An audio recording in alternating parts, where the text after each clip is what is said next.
When he is not circumnavigating the globe in the name of tennis, Matt Byford graciously has some time to join me on the Honest Something podcast. That is a sports/tennis media podcast where we go not only looking at the business side, but also the personal side of my guests. I'm Bryan Fenley, a tennis broadcaster. And Matt, excited to have you on, ITF Executive Director. You've done a lot and you are doing a lot. I'm looking forward to sort of probing and figuring out all the things that you're doing and learn about your backstory as well personally. So thanks so much for making the time.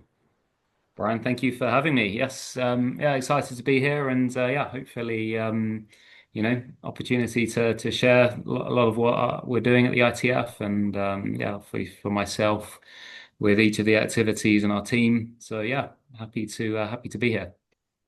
You're working on so many different fronts. It's the juniors, it's the masters, there's beach tennis, there's so many different ways that tennis is being consumed. And coming from a traditional background of you being a tennis coach, checking out tennis and seeing how it is now opening itself up to new forms, how has that opened your eyes in terms of what tennis could do in being an innovation where there's a lot of people who like want it to be a certain way, but it allows you to open your eyes to new things? Yeah, I mean, tennis. I mean, yeah, you've touched on it there in terms of my background, but it's such a strong sport, a great asset, and valued by so many people. I mean, from the ITF's perspective, we fully recognize and have promoted, and you've seen it a lot out there of the numerous benefits that tennis brings, particularly the health benefits. And we've been stressing that across the board, and it's exciting to see, from my perspective, these variations, surfacing and coming about. So, directly myself, juniors and masters, they're very much tennis, and that's the sport. But through beach tennis and my involvement there, that's a strong variation. For us, we've been fully involved with beach tennis for nearly 20 years now, and we've made some steady progress there, and some exciting stuff in the past couple of years. But yeah, to see the expansion of paddle and pickleball, and for people to be able to realize a lot of the benefits that tennis players see, but through those variations, whether it's in addition to tennis or whether it's instead of tennis, yeah, I think that's fantastic. What is expansion and progression of beach tennis? What does that look like, especially with you traveling so much and you being on site for a lot of these events? Sure. So, I mean, ultimately, it's a team effort from our ends. We're quite a small team. Now, the calendar's grown considerably. We are in excess of, last year we had over 490 tournaments taking place on the beach tennis tour. But, we are at the moment, last year we were only 34 nations hosting tournaments. So we're quite concentrated in certain places. Brazil really leads the way. They have a considerable number of tournaments there. But yeah, we want to reach more. Now, a lot of our sanctioned tournaments, our team are not directly there on site. We provide a framework and a set of standards and procedures, processes for all of the tournament organizers to assist them. We're on site at the major events. So in the case of beach tennis, that's our sand series, which is the top level of events. We'll have personnel there, but it's not just me. That's across our team. Will be there, and our beach tennis team. Being able to be there with the organizers, be there with the players, and also our events that we own, which are the World Championships, the Beach Tennis World Cup, and our tour finals. So for those events, yes, we are there, but for the larger proportion of events, we are providing that support. But we're based in London, where the ITF are located. Surely, I want to ask you about some of those big events that you talked about, but you also have the background, as I referenced earlier, as a tennis coach. And I'm curious, Matt, if I was one of your students and we were going out there on the tennis court, what's your style like as a coach in the ways in which you would break down my game and what I need to do better? Sure. I mean, yes, I coached, albeit that was a sort of a stage. I have not been a full-time coach or an active coach sustained period. Although I was a full-time coach for multiple years, working with players of all different levels. Actually, I really developed and through the facility that I was based at in the UK, had a real focus on mini tennis on younger age group players, and developed a real passion and probably a bit of a specialism for that, working with players. Really, probably most enjoyed from myself being able to take a child, say a 6, 7 year old first stepping onto a court for the very first time with no history at all of tennis. And for me, being able to instill a love for the game, a passion, really make it fun, and each time they step on the court to enrich them and to want them to keep coming back and play.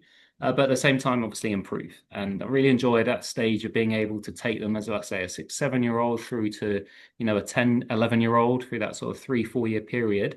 Take them through the ball colors in tennis, the red, orange, green, through to the full ball, and to be able to get them to a level where they are able to compete. And I think then at that point, a lot of the foundations technically are in place so that they can probably not pick up a racket for another 8, 9 years, let's say, and go off to college, university, and pick up a racket. And I would be very confident, even those people I used to teach, that they would have those fundamentals there, and they could just get straight on, socialize, join a new tennis club if they're moving to a new city for work or whatever. So um, that was always what the part I probably most enjoyed, looking at the sort of holistic side of things. But obviously, yeah, specialisms, working with certain players. I was fortunate to work with some very talented young players to some extent, who have gone on to achieve some great things. And then likewise, obviously working with a lot of adults like yourself, Brian, who want to get better and improve their skills and enjoy that thrill of challenging yourself to get better. So, but yeah, I'd find ways to break down understand your game, and just find some quick wins, maybe some ways, but more fun and feeling like you're progressing.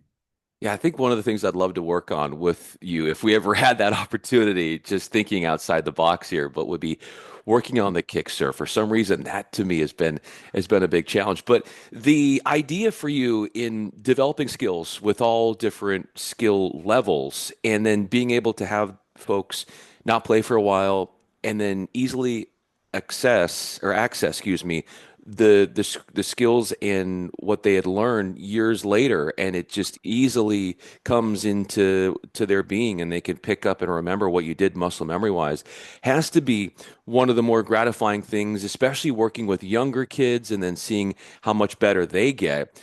And there's got to be a lot of satisfying and gratifying things in what you get to do now.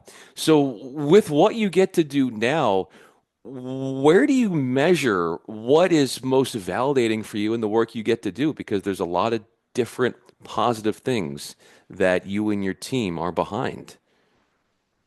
Sure. So, I mean, I'm in a fortunate position where tours I'm involved in, I'm working with players through really kind of throughout their competitive journey. So, um, really as young as 10, 11 years old, playing, having their first steps in terms of international competition, all the way through to we have players over 100 years of age playing on our ITF Masters Tour.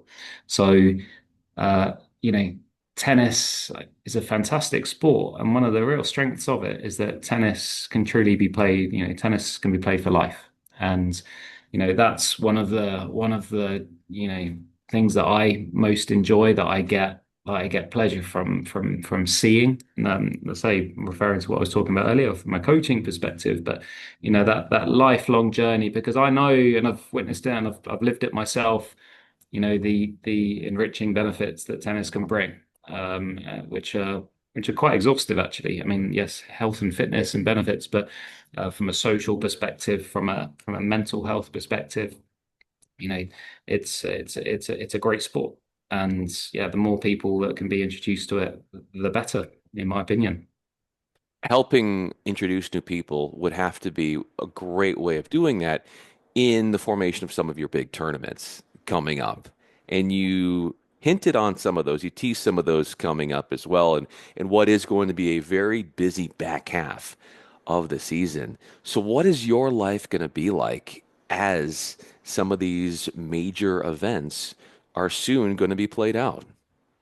Sure. So yeah, it seems to be the way that a lot of our owned events, our major events, seem to often fall in the second half of the year. So I've got all of that to look forward to sitting here in June. We've got a very busy calendar upcoming across all of the activities. So really next event on the horizon actually is Wimbledon. The junior championships at Wimbledon, which is a you know, up there. That's the top 4 or 5 events for our junior players, of course, and it goes without saying what the experience that provides them. But yeah, really from there onwards, it starts a chain reaction of events for us. So at junior level, we have exciting events from our 14 and under and our 16 and under.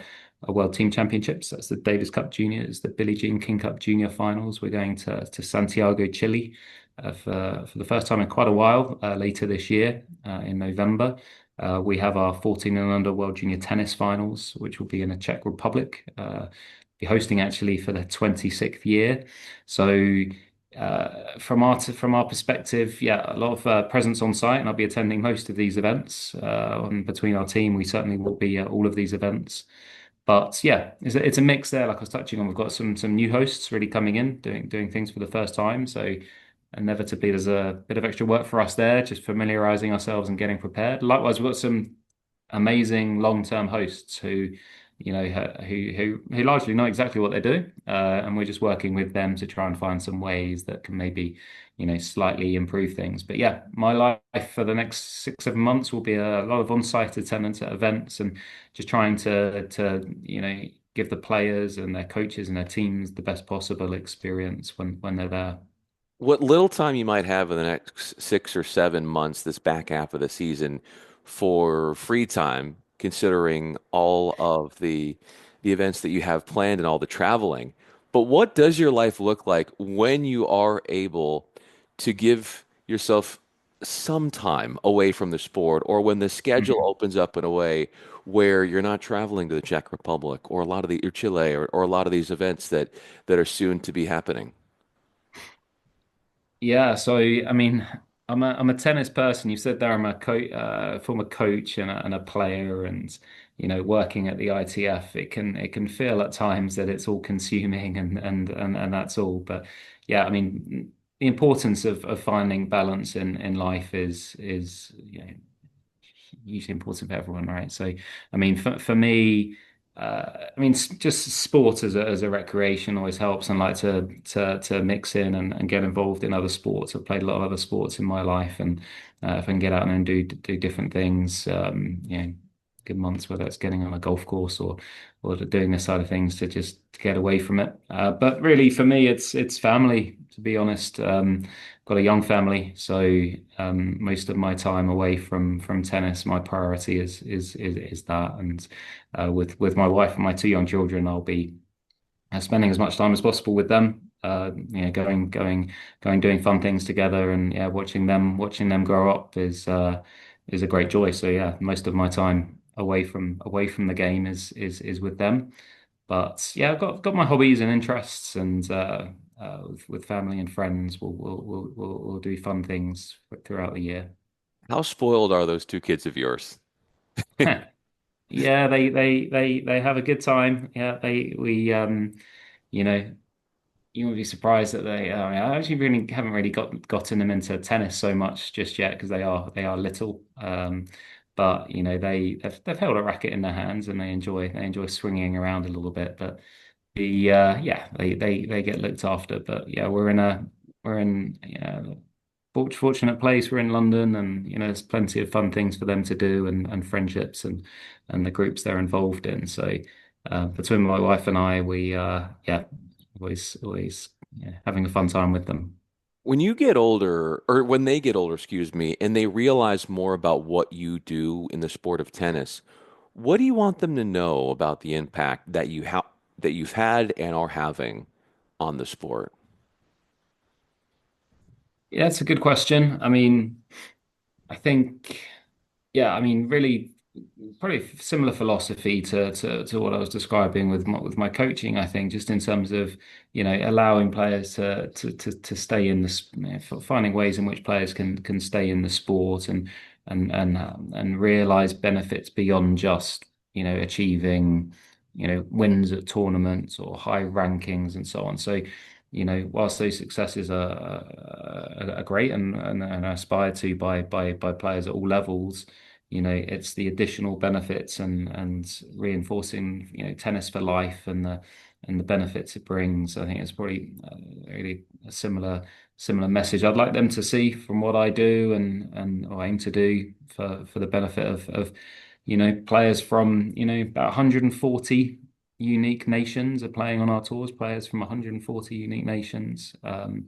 And being able to help players from remote island nations all the way through to, the very best players at the top end of big nations like the US and so on, working across all different levels to assist and help players in what they're trying to achieve. A lot of wins there when it comes to what you're doing in the sport of tennis. And I was going to ask you, sort of, as we kind of conclude this conversation, about how do you measure the wins that you and your team have with the ITF? And you sort of answered the question about introducing it to remote places and having the framework in being assisting in getting these tournaments off the ground and introducing new people to the sport. Wins when it comes to being a dad too. Got to hit that just because there's so many wins that we've talked about with what you're doing at the ITF, but the wins, how do you judge those as a dad and the joy that that brings you?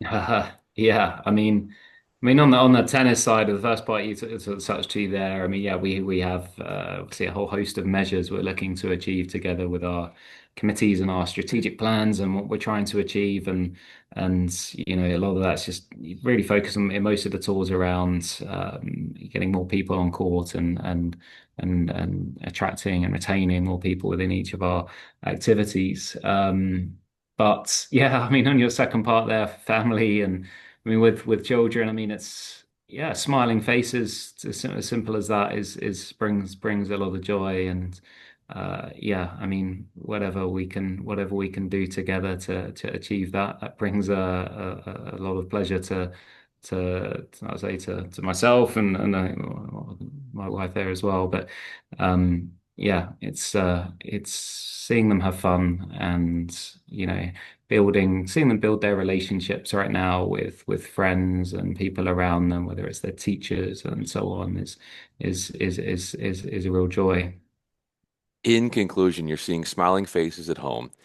You're also seeing a lot of smiling faces when it comes to the impact and the work that you're doing with the ITF in spreading the good word about tennis and just doing it in a variety of different ways, especially with what you're talking about at the beach level and how there's been an explosion with that form of tennis. Matt Byford, ITF Executive Director. I'm Bryan Fenley, broadcaster for the ATP Challenger Circuit. So fun. We got the backside of being a dad, but also we got to learn about how the wheels are churning processing wise when it comes to tennis and your outlook on the sport and the way you think through it. Thanks so much for being a part of this. You're welcome. Thank you, Brian. Really good to speak to you.